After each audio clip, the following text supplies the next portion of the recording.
কলকাতার তাহলে মান কত 88 ডিগ্রি 30 মিনিট পূর্ব, ঠিক আছে, সময় কত?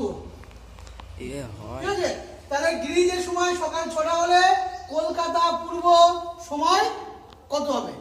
ক্লিয়ার? বুঝতে পেরেছিস? এবারে আমার প্রশ্ন হচ্ছে, এই যে স্যার গ্রিনিচ মাঝখানে কলকাতার মান পূর্ব দিকে আপনি বলেই দিয়েছেন, তাহলে এখানে আমি কলকাতা লিখলাম, গ্রিনিচের সময় আছে সকাল 6টা, ঠিক আছে, 6টা, আর তাহলে কলকাতার সময় কত? তোদের আমি কি বলেছি, 1 ডিগ্রি দ্রাঘিমার জন্য সময়ের পার্থক্য কত বলেছি? 4 মিনিট। তাহলে এখানে লিখতে হবে 1 ডিগ্রি